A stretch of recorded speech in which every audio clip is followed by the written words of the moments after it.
Now under that, you're seen as a riskier borrower. And because of that, they charge you more interest, and because of that, that just means less money in your pocket at the end of every month.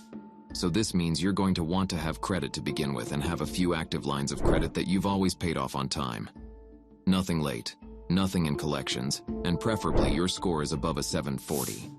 And if that doesn't happen, you're really going to need to take care of that first. By making sure that everything is paid off in full, that you have no accounts in collections, that if you have late payments, you either can dispute that, you try to get those removed. There are free resources available, even on YouTube, about how to clean up your credit score. It's really not that hard. Don't go and pay someone to do this. You can do it yourself very easily. Just YouTube all of this. You'll learn a lot. So step number 2, I'm now assuming that you have decent credit and have somewhat of a down payment or you're saving for it. You will need to have your tax returns in order.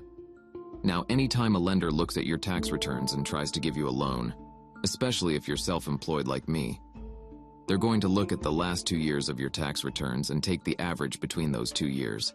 This means that if year 1, you made $50,000 and year 2, you made $100,000. The average of that is $75,000, and that is the amount that they will give you a loan on. In addition to that, they usually want to see anywhere between 2 months and 6 months of your bank statements, proof of employment, proof of income, proof of any other liabilities or assets that you have. Make sure you have all of these in order because they will be asking for it. Now, it's really important that if you're planning to invest in real estate, that you don't just deduct everything from your tax returns to avoid paying taxes on it.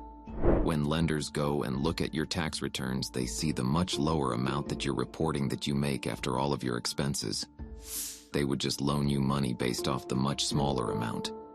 So that means if you think you're all good because you make $100,000 a year, but you write off $80,000 of that as an expense to lower your tax bill, good luck getting a loan on that. So prior to getting a property, you should go a little bit lighter on expenses. So that way you end up paying more taxes. But on the flip side, you can qualify for a larger loan amount, which is more important because you are showing more income.